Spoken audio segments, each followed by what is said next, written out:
Hello everyone and welcome back to the channel.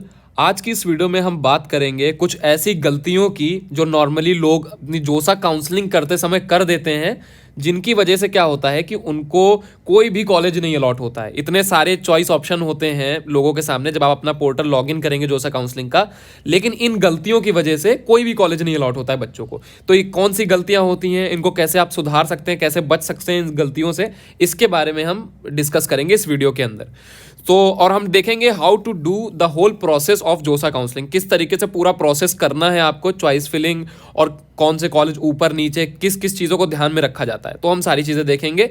And most important thing कि आपको क्या चीज़ें अवॉइड करनी है, किन चीज़ों से आपको बचना है अपनी चॉइस फिलिंग करने के दौरान, क्योंकि इस पोर्टल के अंदर सबसे ज़रूरी चीज़ है चॉइस फिलिंग।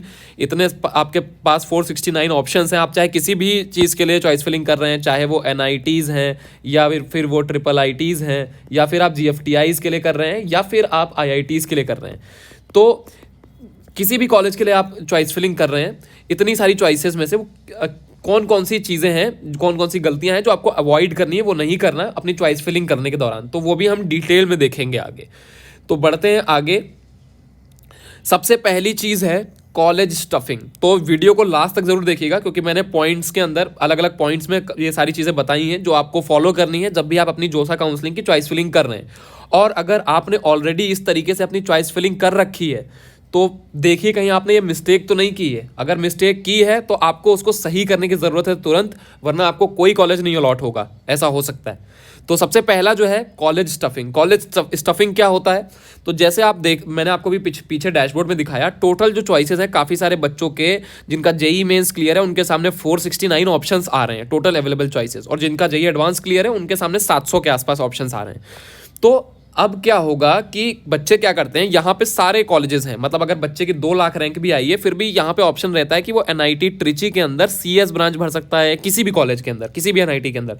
तो बच्चे क्या करते हैं, नॉर्मली सारे कॉलेज भर देते हैं कि IP भर दिया, मैकेनिकल भर दिया, बायोटेक्नोलॉजी, कंप्यूटर साइंस, इंस्ट्रूमेंटेशन, काफ़ी सारे कॉलेजेस भर दिए। तो यहाँ पे 497 में से ये एक बच्चे ने खुद चॉइस फिलिंग की थी इसकी, तो उसने ये हमको सेंड किया, तो हमने देखा कि उसके अंदर 202 चॉइस फिलिंग कर रखी है उसने।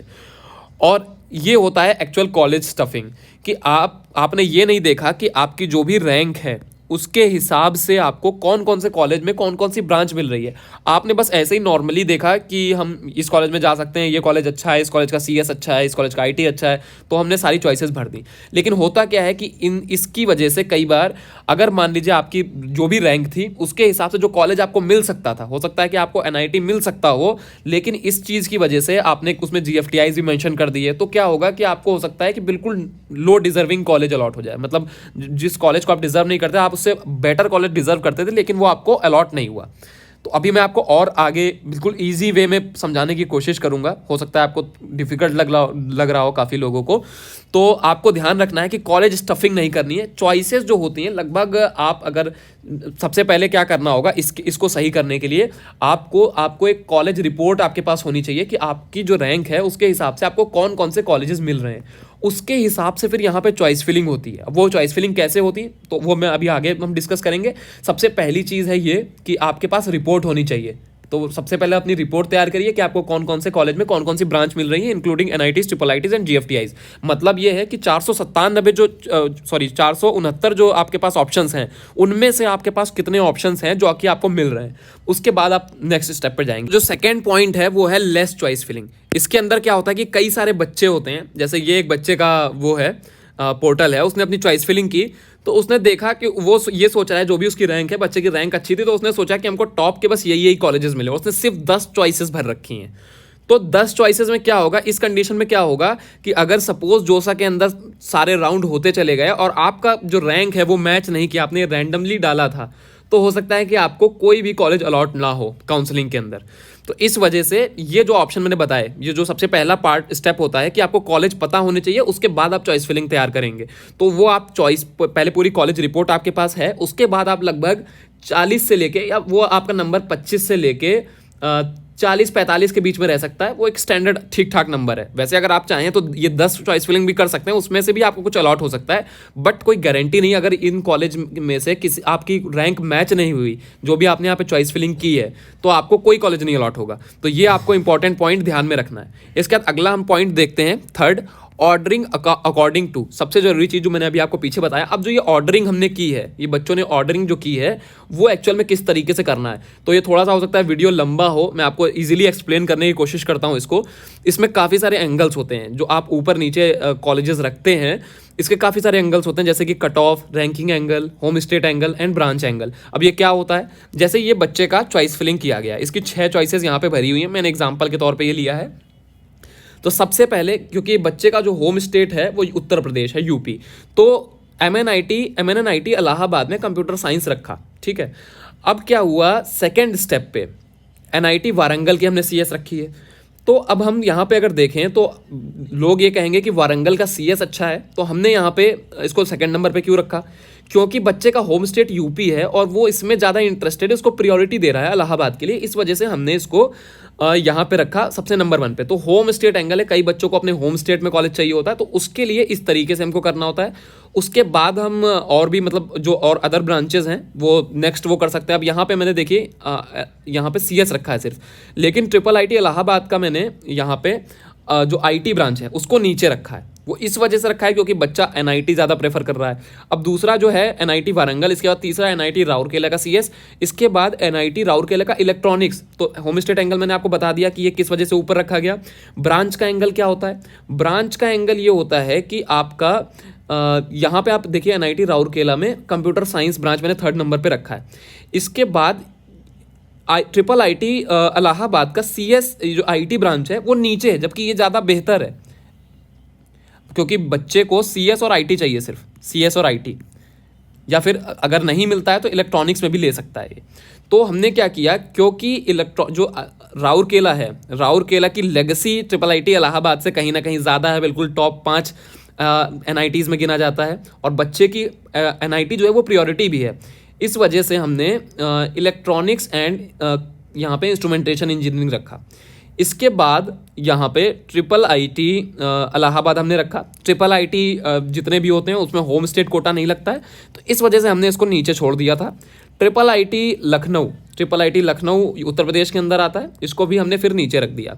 अच्छा, आपको ये बात ध्यान में रखनी है, जब भी आप अपने होम स्टेट के अकॉर्डिंग अगर कर रहे हैं तो सिर्फ आप NIT को ही प्रेफरेंस दीजिए, क्योंकि IIIT में कोटा लगता नहीं है होम स्टेट का, तो उससे आपको कोई बेनिफिट नहीं होना है। इसको ऊपर रखने से कई बार बेनिफिट होता है कि होम स्टेट कोटा मैच कर जाता है, तो आपको अगर आप उसमें अपने होम स्टेट में कॉलेज लेने के लिए इंटरेस्टेड हैं तो आपको वो अलॉट हो जाता है।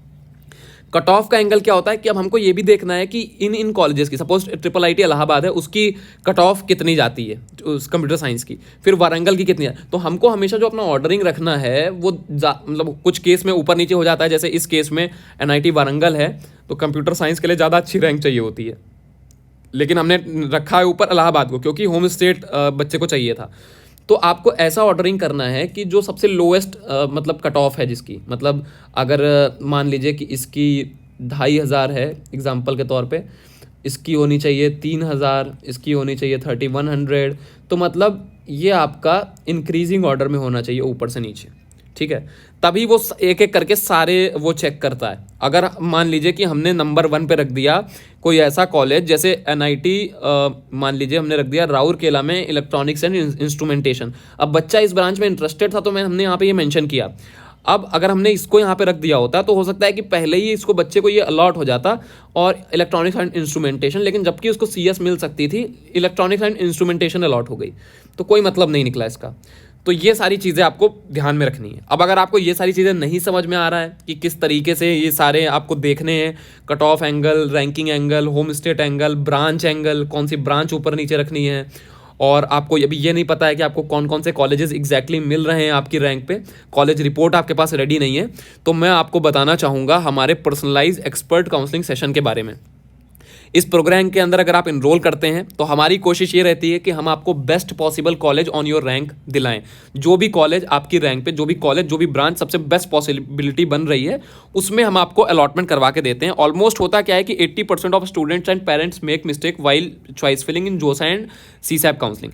जोसा और सीसैप काउंसलिंग करने के दौरान लगभग 80% बच्चे और पेरेंट्स मिस्टेक कर देते हैं, जिसकी वजह से उनको क्या होता है, रिजल्ट जो होता है कि कई बार सीट नहीं अलॉट होती या डिजर्विंग कॉलेज नहीं मिल पाता। ये मैंने अभी आपको पीछे बताया कि वो कैसे होती हैं, कौन कौन सी मिस्टेक होती हैं। जैसे no idea of college possibility, उनको भी उनके पास कोई कॉलेज रिपोर्ट नहीं है कि उनको कौन कौन से कॉलेज मिल रहे हैं, वो रैंडमली चॉइस फिलिंग करते हैं। कैटेगरी सीट एलोकेशन, कैटेगरी से क्या फ़ायदा है, होम स्टेट सीट्स का, seat matrix, counselling portal algorithm किस तरीके से काम करता है, जो मैंने यहाँ पे बताया कि किस तरीके से आपको ऑर्डरिंग रखनी चाहिए। तो ये ऑर्डरिंग इसी वजह से सेट की जाती है ताकि आप प्रॉपरली जो एल्गोरिदम है इस पोर्टल का, उसके अकॉर्डिंग आप जब करते हैं प्रॉपरली, तब आपको बेस्ट पॉसिबल कॉलेज अलॉट होता है। तो बेस्ट पॉसिबल कॉलेज अलॉट करने के लिए हमने ये सेशन स्टार्ट किया है, पर्सनलाइज एक्सपर्ट काउंसलिंग सेशन। अगर आप इस प्रोग्राम के अंदर इनरोल करना चाहते हैं तो आप इस नंबर पे कांटेक्ट कर सकते हैं। और मैं यहाँ पे एक नंबर दे देता हूँ, कई बार ये नंबर जो है बिजी आता है तो बच्चे परेशान होने लगते हैं कि कॉल पिक नहीं हो रहा है, क्योंकि एक साथ इतने बच्चे कॉल करने लगते हैं। तो आप इस नंबर पे भी कॉल कर सकते हैं, 7310060008। आप इस नंबर पे भी कॉल कर सकते हैं। अगर इस नंबर पे बिजी आ रहा है तो आप इस नंबर पे कॉल कर सकते हैं, लेकिन आपका पॉइंट ऑफ कांटेक्ट जो है एक ही होगा आपके लिए। जिस भी आप नंबर पे बात कर रहे हैं वहाँ पे वो जो काउंसलर होगा वो आपके लिए असाइन हो जाएगा, चाहे तो ये चाहे तो ये। तो आप एक ही काउंसलर के साथ में आपको 1-on-1 सेशन मिल जाएगा कॉल पे। आपका किस तरीके से पूरा प्रोसेस होगा वो आपको गाइड कर देंगे एंड सारी चीज़ें। तो अब हम देखते हैं, अगर आप इस प्रोग्राम के अंदर इनरोल करते हैं तो आपका पूरा जो सारे प्रोसेस है वो किस तरीके से होगा। How expert counselling programme works. तो नंबर 1 ये है कि आप सबसे पहले हमारे इस प्रोग्राम के अंदर इनरोल करते हैं, this is number 1। Number 2 is, जैसे ही आप प्रोग्राम के अंदर इनरोल करते हैं आपकी डिटेल एनालिसिस शुरू हो जाती है कि आपको आपके रैंक के हिसाब से कौन से कॉलेजेस, कौन से NITs, कौन से IIITs, कौन से GFTIs, कौन से IITs मिल रहे हैं और वहाँ पे कौन कौन सी ब्रांचेस मिल रही हैं। इसके बाद आपकी एक कॉलेज पॉसिबिलिटी रिपोर्ट तैयार की जाती है कि आपको ये कॉलेजेस मिल रहे हैं। इसके बाद उस रिपोर्ट को देखने के बाद बच्चा देखता है कि वो कौन कौन से कॉलेज में जा सकता है। उसके बाद पूरी जो चॉइस फिलिंग है वो एक्सपर्ट्स के द्वारा सेट की जाती है। जो मैंने आपको दिखाया, इन सब गलतियों से बच के एक्सपर्ट्स आपकी बिल्कुल वेल ऑर्गेनाइज्ड जो चॉइस फिलिंग है उसको फाइनली कर देते हैं और आपको फाइनली आपके रैंक के हिसाब से जो बेस्ट पॉसिबल कॉलेज बन रहा है वो आपको अलॉट हो जाता है। तो इस तरीके से हमारा जो पूरा प्रोग्राम है एक्सपर्ट काउंसलिंग सेशन का वो काम करता है। तो मैं आपको बता दूं कि पिछले कुछ सालों में हमारे यहाँ से काफ़ी सारे बच्चों ने सर्विस ली ऑलरेडी। काफ़ी सारे बच्चे NITs, IIITs, GFTIs में ऑलरेडी पढ़ रहे हैं, IITs में पढ़ रहे हैं। ये मैंने यहाँ पे कुछ अलॉटमेंट लेटर्स मेंशन कर दिए हैं, 2019 का मैंने यहाँ पे मेंशन किया है, और ये एक दूसरी स्टेट काउंसलिंग है उसका मैंने मेंशन किया। तो आप यहाँ पे देख सकते हैं NIT अगरतला, ये NIT अगरतला है, तेजपुर यूनिवर्सिटी, NIT रायपुर। तो इस तरीके से काफ़ी सारे बच्चे ऑलरेडी यहाँ से रिजल्ट्स ले चुके हैं और अब एक अच्छी जगह पे पढ़ रहे हैं। और इस बार के सेशन में 2022 जो सा काउंसलिंग के लिए ऑलरेडी काफ़ी सारे बच्चे पहले से इनरोल कर चुके हैं। काफ़ी लिमिटेड हमारे पास सीट्स बची हुई हैं। तो अगर आप इनरोल करना चाहते हैं तो अभी कांटेक्ट करिए, बिकॉज ज़्यादा दिन भी नहीं बचे हैं चॉइस फिलिंग के लिए। चॉइस फिलिंग के लिए बहुत कम टाइम बचा है। 18 के बाद से आपका मॉक अलॉटमेंट शुरू हो रहे हैं, तो तब तक ही आपका ये पूरा प्रोसेस जो है मैंने आपको बताया ये सारा प्रोसेस होता है। तो हम ये कोशिश करते हैं कि जो पूरा प्रोसेस है अगर आप इनरोल करते हैं तो जल्द से जल्द 6, 12, 24 घंटे के अंदर बच्चे का ये सारा प्रोसेस हो जाए, पूरी चॉइस फिलिंग वगैरह सारी चीज़ें हो जाएं। तो आप इस प्रोग्राम के अंदर इनरोल करने के लिए एक बार मैं आपको नंबर फिर से डिस्प्ले कर देता हूँ। ये यहाँ पे आपका नंबर है, नंबर 1। यहाँ पे आप या तो कांटेक्ट कर सकते हैं या फिर आप यहाँ पे कांटेक्ट कर सकते हैं, हमारे बोर्ड लाइन नंबर्स हैं। तो मैंने आई होप कि सारे डाउट्स आपके क्लियर कर दिए हैं। और अगर आपको वीडियो अच्छा लगा हो तो लाइक कर दीजिएगा और चैनल को सब्सक्राइब कर लीजिए। और भी ऐसे ही वीडियोस के लिए आपको आगे और भी जोसा काउंसलिंग और स्पॉट काउंसलिंग से रिलेटेड हेल्प मिलने वाली है इस चैनल पे। तो फिलहाल के लिए इस वीडियो में इतना ही रखते हैं, तब तक के लिए गुड बाय।